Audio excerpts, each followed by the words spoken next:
I'm Christopher German for KCTV News for Wednesday, November 5th, 2025. For tonight's broadcast, the stories we're following for you. Governor Tina Kotek is getting some shade from critics and her party alike over ODOT bill, which remained unsigned on her desk for nearly a month since its passage by the legislature in late September. And Rocky Point voters decided it was time to properly fund the fire and EMS operations and maintenance in their special district election last evening.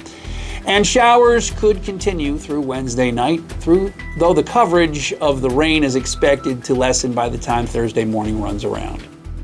And now, make sure you tune in every morning for weather from the Skywatch Weather Center with weather from the Klamath Basin for the Klamath Basin. And tonight's news is brought to you by... The season of giving and winning is here at Klamath Casino. Join us for Gobbler's Gold drawings and win up to $750 cash. Earn kitchen favorites on our Sunday Delights kiosk. Reap your rewards on Thursday with Harvest Time hot seats for up to $250 cash. Take home up to $500 cash in our Harvest Celebration slot tournaments. Plus on Veterans Day, all active and retired military receive $20 free play. Our way of saying thank you. Klamath Casino, where winning comes naturally. Well, our top story, Governor Tina Kotek tops transportation priority, House Bill 3991, which is projected to raise over $4 billion in new gas taxes and other fees in the first decade, has remained unsigned on her desk for nearly a month since its passage by the legislature in late September.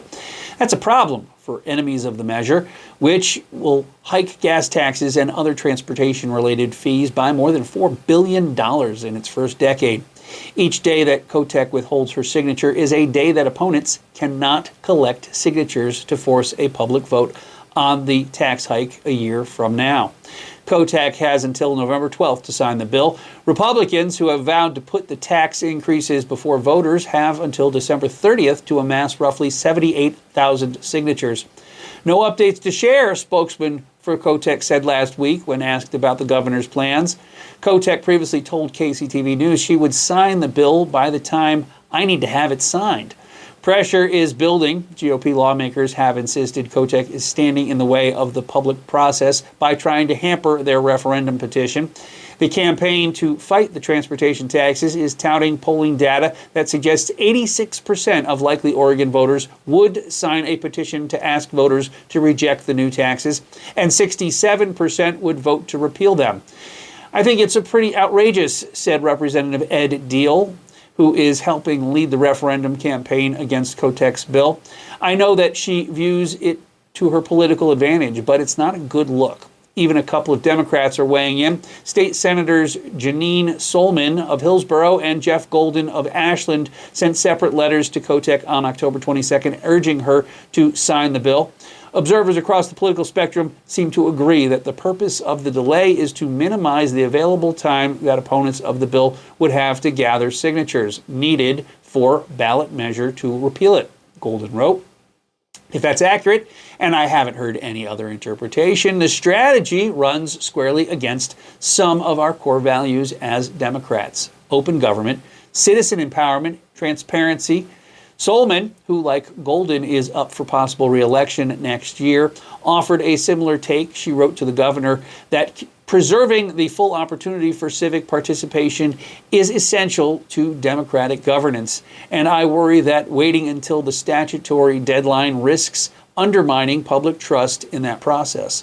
And in the fairness of our decision making, it's not clear how many others in Solman and Golden's party share the concern. The legislature's top two Democrats, House Speaker Julie Fahey and Senate President Rob Wagner, would not answer questions about their feelings on the matter. Some of those with the most to gain from Kotek's transportation bill, House Bill 3991, have supported Kotek's strategy. Service Employees International Union Local 503 has hundreds of members who could be laid off without the new money the bill sends to the Oregon Department of Transportation. The union, a longtime political ally of the governor, said last month it favored any tactic that would protect the safety of our roads and our members' jobs. Cities and counties are also looking forward to road funding promised to them in Kotek's bill, and the state's freight interests backed the legislation because it simplifies how they are taxed. Deal believes the governor's gambit will backfire. As Kotek waits to sign the bill, he said the campaign has amassed more than 2,000 volunteers willing to circulate petitions. "We've assembled a volunteer army that is a lot bigger than we'd set out to build," he said. "I'm confident that we're going to get these signatures in short order." The campaign plans to hold what Deal called a mega event on November 22nd, sending hordes of signature gatherers to fan out throughout Oregon to reach its goal. Kotek's transportation bill contained a lot in its 48 pages, and opponents don't plan to challenge the entire package. Provisions to increase oversight of the state's transportation department, tweak taxes on heavy trucks, and require drivers of electric vehicles and hybrids to begin paying a fee for every mile they drive won't be part of the referendum push. Deal said. Campaign will ask voters to reject or approve a 6-cent increase in the state's gas tax, sizable hikes to vehicle titling and registration fees, and temporary doubling of the 0.1% Oregon workers already pay from their paychecks to fund public transit. Those tax increases are currently scheduled to kick in next year, but if Deal and his allies secure enough signatures to qualify for the ballot, they would be suspended until a vote can be held in November of 2026. That would immediately revive talks about major layoffs at ODOT. The agency said this year it would need to fire nearly 500 workers, about 10% of its workforce, without new money brought in by the bill. And Rocky Point voters decided one ballot measure in the 2025 special election relating to fire and EMS operations and maintenance. Measure 18-142, 5-year local tax option for Rocky Point Fire and EMS.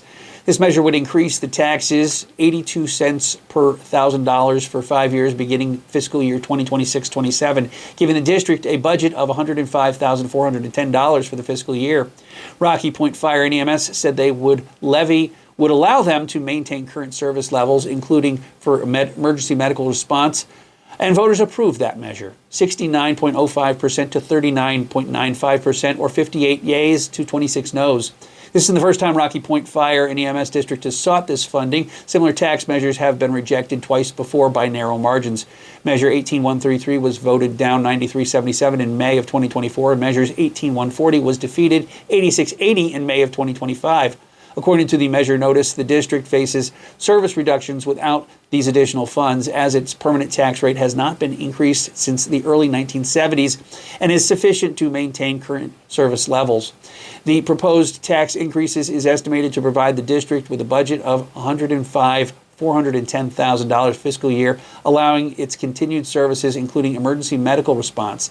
The district clarified on its Facebook page that property owners will be taxed on the lesser of their property real market value or total assessed value. For example, a property with $247,140 total assessed value would incur an additional $202.65 in fire and EMS now that the measure has passed. And the Klamath County School District is launching an exciting new unified sports program this winter, designing to bring students of all abilities together through team athletics. Developed in partnership with the Special Olympics, this program promotes inclusion, understanding, and school spirit by uniting students in shared team experiences. The unified sports model pairs unified athletes, students with intellectual disabilities, and unified partners, students without disabilities, to compete side by side in school-based athletics. The debut season will feature 4 unified basketball teams representing Henley Middle School, Mazama High School, and high schools in both North and South County areas. The co-ed program is open to students in 9th through 10th grade, as well as those in the district's Klamath County Transition Program. To kick off the initiative, the district will host a parent information meeting at 5 p.m. on Wednesday, November 12th at Mazama High School. Families of potential unified athletes and students interested in becoming partner athletes are strongly encouraged to attend. A lot of school pride and connection comes from participating in athletics, said Alex Stork, head teacher with the Klamath County Transition Program and a program coordinator. Many of our students with intellectual disabilities have had those same opportunities. Unified Sports allows them to experience that sense of belonging and pride that comes from representing their school. Under the program guidelines, unified basketball games are designed to emphasize teamwork and collaboration over competition, ensuring a balanced and inclusive playing experience. Each team will maintain a ratio of 3 students with intellectual disabilities to 2 partners on the court at a time. Practices are set to begin in January, with games scheduled for the winter season. Each game will consist of 4 8-minute quarters, making them accessible and enjoyable for all. Randy Denson, KCSD Special Programs Principal, along with Alex Stork, are coordinating the program. We're excited to bring this to our school, Denson said. It's about inclusion, connection, and giving every student a chance to share in the joy and pride of representing their school. The Unified Sports Initiative is supported by the Oregon School Activities Association and aligns with similar programs across the state. KCSD hopes to expand in the spring with a unified track and field program. Organizers are also actively seeking coaches and student partners to join the effort.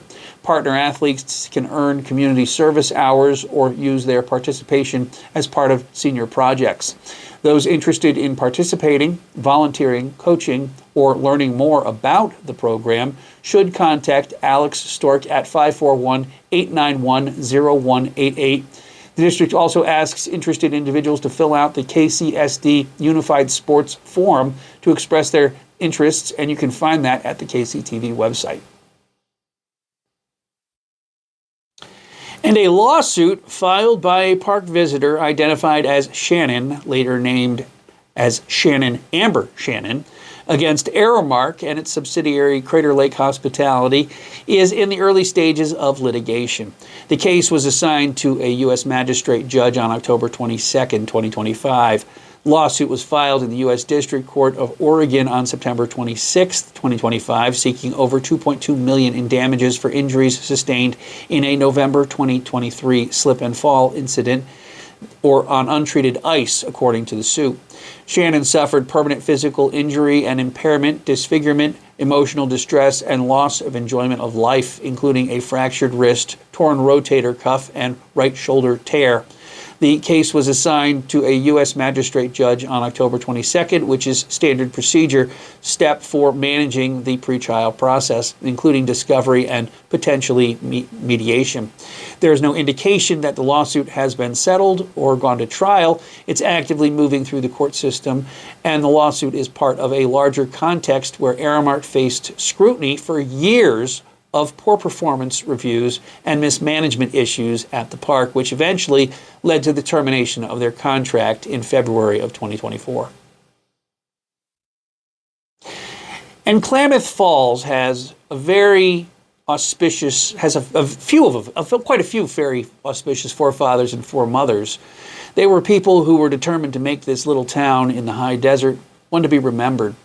And one who comes to mind most markedly is Maud Baldwin, who will be the subject of an evening with Maud this Saturday at the Klamath County Museum. KCTV News got the chance to speak with Ashley Affleck Johnson, the executive director at the museum, about the event. And she says it just makes sense to share an evening about Maud. Affleck Johnson says that after this year's event at the cemetery, where they talked about George Baldwin and his family, there was a ton of interest in Maud as a photographer and a fixture in the Klamath Falls region. Being a woman at the early outset of the Klamath Falls had to be a challenge, and becoming a world-renowned photographer in the newly emerging city of Klamath Falls had to also be a bit difficult. The night at the museum will feature stories about the Baldwin family with a focus on the photography of Maud Baldwin. And Affleck Johnson says the museum is getting a full Maud makeover to commemorate the evening. The evening will feature a silent auction as well as light hors d'oeuvres with a presentation and discussion on Maud's life and legacy. Doors open at 7 p.m. on Saturday, and tickets cost $20. In our discussion about Maud's life, Affleck Johnson mentioned a friend of Maud's, whose name was unknown to me. Clarissa White, a photographer from back east, befriended Maud after her father leased Maud's studio to the woman. The two women worked together to share the work they created in the studio above the hotel. Asked about her death, and Affleck Johnson explained that this will be a full retrospective of the woman who helped put Klamath Falls on the map. And she feels the full story of her end, as well as her life in the hotel, gives a fuller picture of what life was like in the early days of Klamath Falls. Now let's take a break and do some weather, shall we? Showers will continue through Wednesday night, though the coverage of the rain is expected to lessen by time Thursday morning arrives. The good news for travelers is that snow levels are projected to drop to approximately 6,000 feet, meaning that past travel should remain clear of any winter weather threats. Winds, while not as powerful as the night before, will still be gusty, particularly over higher terrain. Lower temperatures will be chilly here in the basin, with lows in the 30s. The break from the rain will be short-lived, as skies are predicted to quickly turn cloudy on Thursday. A new storm system will move into the region, bringing more rain throughout the day. Snow levels will slowly begin to climb, rising to 6,000 feet up to about 7,500 feet. The storm system is expected to move out of the region on Friday, leaving behind only some lingering showers. The upcoming weekend is looking much drier, featuring mostly cloudy skies and slightly milder temperatures. For now, the overall forecast remains fairly quiet through the early part of next week. So tune in and get your views counted only at KCTV. And make sure you hit that subscribe button to KCTV on your favorite platform. And while you're at it, make sure you log on to klamathcommunity.tv for the latest news, weather, lifestyle news, sports. All that is involved with our station and our weather and all that's on our website as well. And all these stories you'll find on our website as well on the KCTV news page. Well, it's Wednesday. You made it halfway through the week. It's not terribly bad out right now. I see some sunshine piling through it. This is late afternoon for me, and I think we were going to have some more rain on Thursday, but we're going to have a nice weekend in theory with some cloudy skies. But it's going to be relatively mild, so we'll have a nice weekend just the same, I hope. Last night we had a little bit of a glitch with the station. Apparently, the Lightcast people that run this station back in North Carolina, there was a glitch in the matrix, and apparently none of the news that we have been putting out for the last 5 days has been populating so that you could find it. I turned them all on last night, and I got them on the channel, and it took some doing to do that, but I did it, and we rocketed it up to about 450 views for the night. So I'm hoping that this is not going to be an ongoing problem. I have contacted the tech support people back in North Carolina to see what's happening with our station, because there's a lot of saving issues that are a problem with my station, and it's not necessarily something I know how to fix, but I'm trying to fix it, and I'm doing my best to get that all done. So if you didn't catch the news for the last few days, you can catch it now because they're all up there now. And I will try to make sure that I'm double checking and triple checking that these are actually populating, because they're not showing up on the news all the time. And that's a problem if you're looking for news. I don't know what to do. I have no idea. So I'll see you guys again tomorrow. Thank you for watching. Tomorrow's Thursday, then we have Friday, and we'll have ourselves a glorious weekend. God bless you for watching. God bless you for supporting this station. I really feel like God has told me I should do this, and I think it's an important thing that I do provide to this community, because without television news around here, without the immediacy of that news, there seems to be like something missing, I think. I mean, there's all kinds of stories that come out of this town, and if nobody else is going to cover it, I can do it, and I'm here to do it for you, and I'm enjoying doing it for you. So thank you for watching, thank you for supporting the station, and thank you for all the kind words that we've had from people that have shared these posts and have supported this. We're giving away a Thanksgiving meal every week this month. And the idea is that, you know, if you need a hot meal, we want to give it to you. So we're doing our best to do that.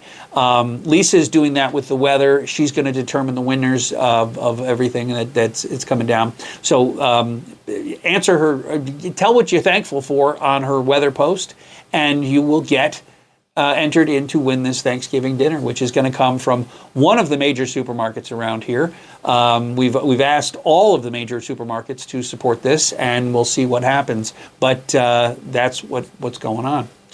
So for KCTV News, I'm Christopher German. I'll see you guys again on Thursday. Thank you for watching. Thank you for supporting this station, and we'll see you guys again tomorrow.